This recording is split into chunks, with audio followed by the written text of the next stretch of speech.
Halo guys, balik lagi bersama aku Dr. Andi Setiawan di channel Dr. Andi Official. Dan pada video kali ini kita akan balik lagi di segmen edisi Ramadan, dimana segmen ini itu akan hadir di setiap hari Ramadan ya, yang pastinya akan menemani kalian setiap harinya gitu guys. Dan sebenarnya juga ada banyak banget konten-konten edisi Ramadan yang udah aku bikin di channel ini ya. Kalian bisa cek aja playlist edisi Ramadan nantinya ya di channel ini gitu ya, karena di sana ada banyak banget konten-konten yang udah aku bikin seputar Ramadan ini guys, yang pastinya sangat bermanfaat buat kalian. Maka dari itu jangan lupa subscribe channel ini dan tekan tombol lonceng notifikasinya agar kalian tahu terus kapan video terbaru diupload tiap minggunya di channel ini. Dan gak berlama-lama lagi, kita langsung aja ke videonya. Puasa itu tidak menjamin penurunan berat badan pada kalian. Justru tidak sedikit orang itu mengalami berat badan naik setelah menjalani puasa Ramadan. Banyak orang yang menemukan manfaat dari puasa guys, termasuk mencegah penyakit, perbaikan pencernaan, mengurangi kembung, hingga menurunkan berat badan. Berikut ada beberapa kesalahan dalam berpuasa yang justru bisa membuat berat badan kalian naik. Pertama, makan terlalu banyak selama berbuka puasa. Beberapa penelitian telah menunjukkan bahwa puasa dapat bermanfaat untuk menurunkan berat badan, tetapi bisa juga sebaliknya. Whitney English, TB, NASM, itu mengatakan bahwa jika kita makan berlebihan selama buka puasa, itu justru dapat membuat berat badan kita naik. Puasa dapat menurunkan berat badan karena waktu makan dan juga kecenderungan jumlah asupan kalori yang dimakan itu berkurang.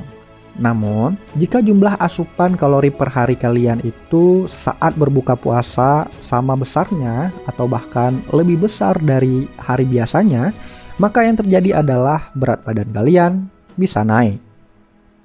TB juga meyakini bahwa puasa untuk menurunkan berat badan itu tidak berlaku untuk semua orang, karena ya adanya kebiasaan melampiaskan rasa lapar saat waktu berbuka tiba. Kedua, tidak cukup nutrisi saat makan sahur dan buka puasa. Memastikan cukup makan saat sahur dan juga berbuka puasa adalah hal yang baik agar puasa Ramadan kita itu tetap ideal. Ahli diet terdaftar Leslie Langevin itu mengatakan bahwa jika asupan makan saat jeda puasa tidak terpenuhi, itu dapat mendorong kita melakukan makan berlebihan di saat berbuka.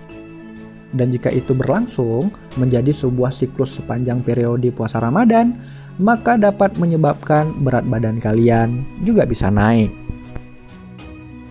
Pada sebuah buku yang berjudul Resep Praktis, Sehat dan juga Fit Selama Berpuasa pada tahun 2016 oleh Yunita Indah, Prasetya Nigrum, SGZ, MPH, di mana makan sahur mencukupi 40% kebutuhan energi saat menjalankan ibadah puasa. Prinsipnya, saat makan sahur, kalian harus pilih makanan yang dicerna tubuh dalam waktu lama, ataupun ya lambat dicerna oleh tubuh guys. Tujuannya agar tidak cepat diubah menjadi glukosa darah. Seperti misalnya makanan-makanan yang mengandung karbohidrat kompleks.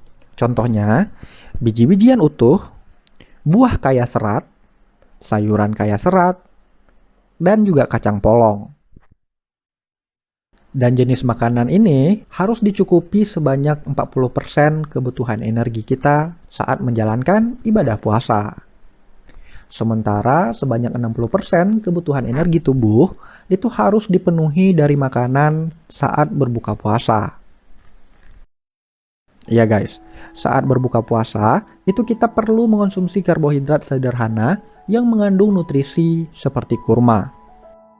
Karbohidrat sederhana ada baiknya juga itu dikonsumsi karena tubuh butuh makanan ringan yang mudah diserap, sehingga tidak membebani dan mengejutkan sistem pencernaan kita setelah seharian berpuasa.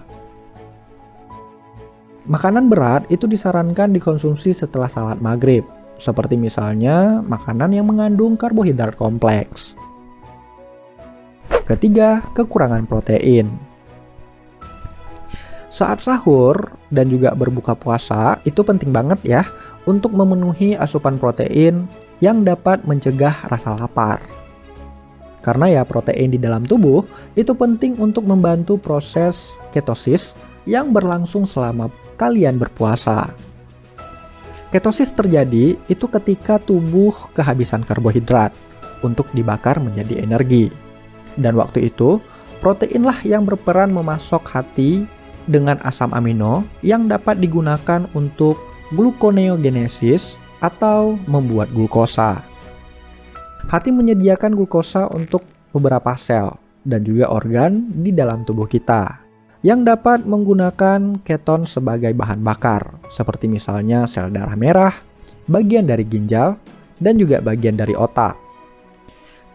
Selain itu, asupan protein juga harus cukup tinggi ya, karena untuk mempertahankan massa otot ketika asupan karbohidrat itu rendah, terutama selama penurunan berat badan itu terjadi. Sehingga sebenarnya ya, itu tetap penting untuk memenuhi gizi seimbang selama bulan puasa. 4. Makan terlalu banyak gula.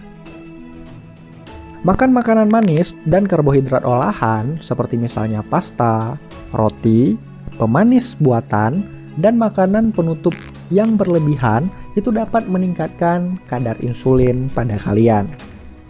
Ketika kadar insulin tinggi, itu mengisyaratkan bahwa tubuh kita itu harus menyimpan lemak yang dapat menyebabkan berat badan kalian naik.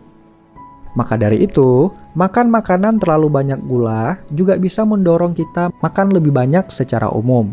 Saat banyak makan gula dan meningkatkan kadar insulin, itu bisa memblokir leptin, yaitu hormon yang memberikan sinyal ke tubuh bahwa kita itu sudah kenyang. Dan jika otak kita tidak mendapatkan pesan bahwa kita itu sudah cukup makan, itu akan memberikan sinyal ke tubuh kita untuk terus makan. Makan makanan manis itu juga bisa membuat otak kalian itu meminta untuk memakan secara berlebihan. Itu dikarenakan gula membebani reseptor dopamin yang menyebabkan hasrat kalian untuk memakan makanan secara berlebihan itu sangat kuat. Dan untuk memenuhi kebutuhan karbohidrat saat berpuasa, para ahli itu menyarankan untuk makan makanan dari sumber karbohidrat kompleks, seperti misalnya biji-bijian, kacang-kacangan, sayuran, dan juga buah-buahan.